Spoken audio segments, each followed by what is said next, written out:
강원교육말금 신근경입니다. 강원도에는 유독 작은 학교들이 많다는 사실 알고 계시죠? 도시로 이동하는 인구가 늘면서 자연스레 학교의 규모도 축소된 건데요. 매년 통폐합 위기에 직면했던 작은 학교들이 최근 달라지고 있다고 합니다. 서울에서 산촌으로 유학을 오는 학생부터 가족 전체가 터를 잡는 경우까지 강원도의 작은 학교들이 인기를 끌고 있는데요. 그 비결, 연속 3회 방송으로 집중 조명합니다. 그럼 작은 학교의 유쾌한 반란 지금 시작합니다.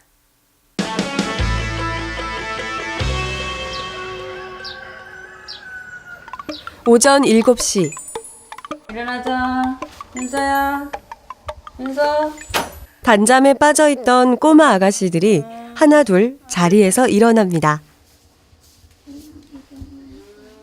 오늘 아침은 호박전. 야채 싫어하던 아이들도 이젠 할머니 입맛이 다 됐습니다. 처음에 와서 애들이 편식도 심하고 밥도 안 먹고 이랬는데 이제는 잘 먹어요. 자고 일어난 이불은 직접 정리하는 아이들. 알아서 척척 손발 맞춰 움직여주니 늘 대견합니다. 콩나물처럼 무럭무럭 자라라고 할머니 음식에는 늘 정성이 담겨 있습니다. 빵이나 뭐 이런 거, 콘프레이크 이런 거 싫대 아주. 그래가지고 밥 달래요 맨날. 시골집에 놀러온 손녀들인가 싶지만 사실은 홈스테이 중. 인근 초등학교로 전학 온 뒤 쭉 여기서 생활하고 있습니다. 애들이 웃고 떠들고 말 안 듣고 그래서 활력소 가지는 것 같아요. 서울에서 학교를 다니다 산촌 유학을 오게 된 아이들. 할머니가 엄마 역할을 대신하고 있는 건데요. 이렇게 홈스테이를 하고 있는 아이들이 마을에만 20명이 넘습니다. 다녀오겠습니다. 부모님과 떨어져 지내는 시간. 처음엔 힘들기도 했습니다. 하지만 서울에서 학교를 다닐 때와는 다른 여유로운 생활에 금세 춘천이 좋아졌다고 하는데요. 호적에 없던 언니 동생까지 덤으로 생겼으니 하루하루가 신이 날 수밖에 없습니다.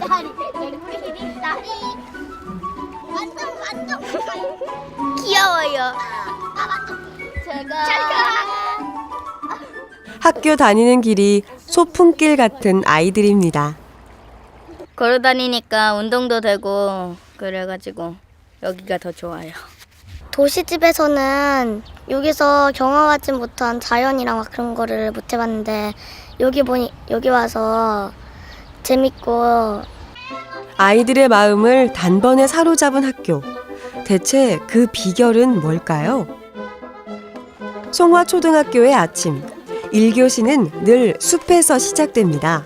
이게 보살이에요?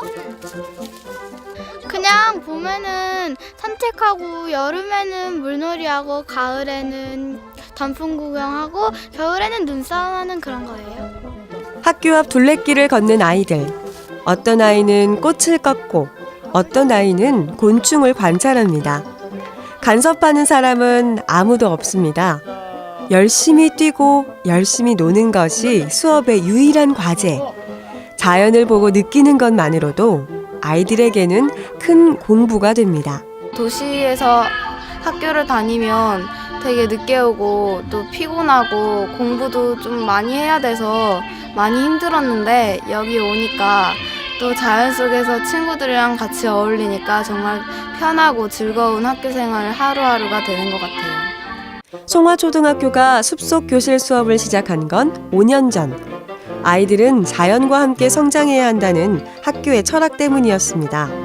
그리고 이런 수업은 도시 아이들과 학부모에게도 큰 호응을 얻었습니다. 전교생 49명 중 29명이 도시에서 온 유학생일 정도. 사교육과 선행학습, 수많은 학업 스트레스에 시달렸던 아이들에게 학교는 신나는 곳이 됐습니다. 아이들이 다니고 싶은 학교, 행복한 학교는 송화초등학교가 추구하는 목표입니다. 요즘 교육 현장에서 보면 성적 향상 그리고 경쟁 이런 것이 위주가 되다 보니까 아이들이 많은 스트레스를 받습니다. 하지만 저희 송화초등학교 같은 경우에는 아이들이 자연 속에서 선생님들과 함께 공부하기 때문에 훨씬 더 즐겁게 생활하고 있습니다. 아이들 목소리 하나하나에 귀 기울일 수 있다는 것도 작은 학교의 강점. 수업 시간에도 활기가 넘칩니다. 교실에서는 선생님이 막 저에게 물어봐주고 하라고 많이 해주니까 저도 발표를 많이 할 수 있어가지고 친구들도 발표를 많이 하고 더 가까워지는 시간이랄까? 뭐 그런 느낌이에요. 학교에 대한 만족도가 높아지면서 가족 전체가 이사를 오는 경우도 생겼습니다. 그래서 오늘은 뭐 하고 놀았어? 뭐 하고 놀았어? 지난해 산촌 유학을 온 4학년 선우. 졸업을 결심하며 엄마도 함께 춘천행을 택했습니다. 작년에 자매 산골유학 보냈다가 아이들이 여기서 진학을 원하기도 하고요. 그리고 도시학교에 비하면 선생님 한 분당 대할 수 있는 아이들의 숫자가 훨씬 적기 때문에 네, 그게 좀 저는 마음에 들어서 이사를 오기로 결정을 했습니다. 수업이 모두 끝나고 하교하는 아이들. 집으로 가기 전에 들를 곳이 있습니다. 바로 유학센터입니다. 산촌 유학을 온 아이들은 오후 시간 대부분을 이곳에서 보내는데요. 다양한 수업과 놀이로 심심할 틈이 없습니다. 오늘은 목공 수업인데요. 솜씨가 제법 야무지죠? 여기 오면 요리도 하고 텃밭도 하고 여러 가지 수업을 하는데 노는 것처럼 해서 가장 좋은 것 같아요. 2010년 건립된 유학센터는 작은 학교를 살리고자 건립됐습니다. 도시 아이들을 대상으로 캠프를 열고 유학을 원하는 아이들을 학교와 연결시켜 주는 겁니다. 일단은 이제 캠프 때 와 봐가지고 아이들 의견을 먼저 묻는 편이에요. 그래서 오겠다고 하면 일단은 오는데 뭐 한두 달 정도는 아이들도 이제 생각했던 거랑 좀 다르게 그런 적응 기간이 있어요. 그거 지나면은 아이들도 이제 금세 잊고 여기서 적응이 돼가지고요. 오히려 이제 도시에 가게 되면 갈 날이 되면은 오히려 갔다가 또 금방 오고 싶다고 그런 얘기도 하고 그래요. 유학센터에서 맛있는 저녁까지 먹고 나면 어느새 하루가 저뭅니다. 각자 집으로 향하는 아이들. 내일 만나 또 신나게 놀 것을 약속합니다.